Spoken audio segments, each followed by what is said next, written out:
pour comprendre ce qu'est ce jour qu'on appelle Lag BaOmer, 33e jour du Omer, quel lien a-t-il avec ce personnage extraordinaire qui s'appelle Rabbi Shimon ben Yochai? Et il y avait une coutume depuis des générations qui a été un peu déformée ces dernières années. Ici en Israël, dans toutes les synagogues, même dans certaines régions chez les Sfaradim ailleurs, on prenait des bassines en fer, on mettait de l'huile d'olive et un grand morceau de coton et on allumait ça. Pourquoi ? Il faut savoir que la Torah a deux parties. Il y a le corps de la Torah qu'on appelle Goufé Halachot. Il y a la Neshama, l'âme de la Torah, qui est le côté caché qu'on appelle la Kabbalah, le sod des secrets de la Torah.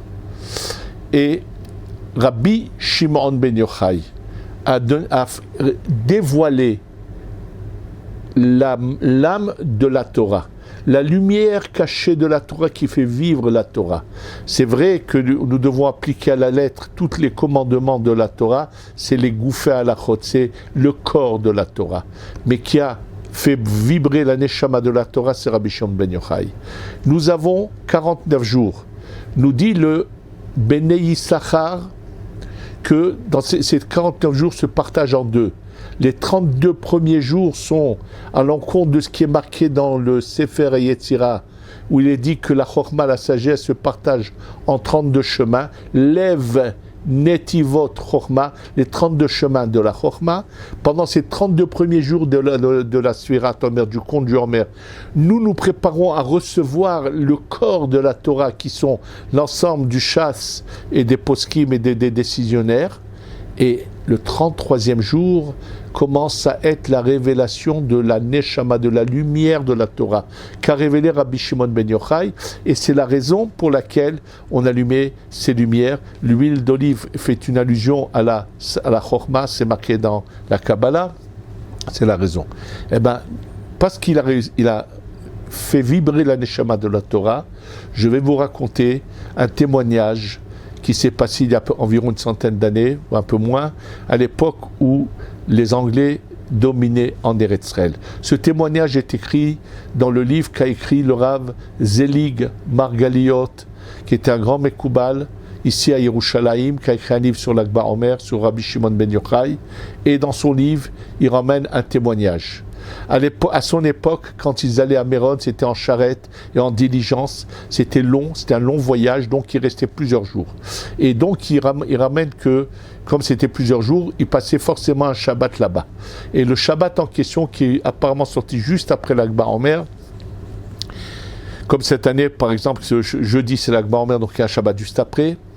Pendant ce Shabbat-là, samedi matin, le Shabbat matin, il y a une femme qui avait emmené son enfant pour lui couper les cheveux à l'âge de 3 ans. Subitement, l'enfant s'est mal senti, il est devenu noir. Et on a fait venir en vitesse le médecin anglais qui était avec l'armée anglaise. Et en examinant l'enfant, il a dit « cet enfant est mort du choléra ». Et donc, il l'a fait savoir à l'armée anglaise qui a fait tout de suite une quarantaine autour de Méron pour pas que les gens auraient pu être contaminés et ailleurs et que ça répande la maladie. Cette femme, en entendant cela, a été prise de panique et elle a pris son enfant, elle est rentrée dans la pièce où on voit l'emplacement où beaucoup plus bas est enterré Rabbi Shimon ben Yochai. Elle l'a posé et elle est sortie de la pièce et s'est mise à pleurer en disant « Rabbi Shimon ben Yochai, comment peut-elle rentrer chez elle, chez son mari, sur son enfant ? Elle l'a emmené pour lui couper les cheveux de la fête de 3 ans parce qu'elle l'a vu grâce à Rabbi Shimon ben Yochai. » Et quelqu'un qui l'a vu tout cela, un rave qui était séfarade a vu cela, a fermé la porte il a dit si un miracle peut se passer, c'est seulement si personne ne le voit. Et donc elle à l'extérieur et l'enfant tout seul à l'intérieur, et elle qui se met à pleurer et à implorer. Et voilà que quelques minutes, et Rav Zelig Margaliot raconte que lui est passé devant la pièce et a vu l'enfant tout noir avant que la porte soit fermée. Ça lui avait coupé, il n'arrivait même pas à faire kidouche, tellement ça l'avait marqué. C'est ce que lui écrit dans son livre. Et voilà que tout d'un coup, quelques minutes après, elle entend la mère à l'extérieur, une voix de l'intérieur qui crie « Ima, Ima, maman, maman ». Elle ouvre la porte, elle voit son enfant assis, qui l'appelle, il a soif. Elle va le chercher, on appelle le médecin, il dit mais je comprends rien, mais il est vivant.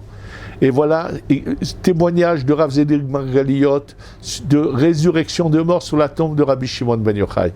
Rien d'étonnant, puisque Rabbi Shimon ben Yochai représente l'âme de la Torah, ce qui fait vivre. Donc il peut d'en haut faire descendre une âme comme il en a envie, que son mérite nous accompagne, Ezrat Hashem toujours, et que on ait la lumière que nous a révélé Rabbi Shimon Bar Yochai nous pénètre. Et il y a une allusion dans les Teilim, quand le roi David dit Gal Enai ve'abita niflot Torah. Gal, c'est les lettres, la met Gimel à l'envers, qui veut dire le Giloui.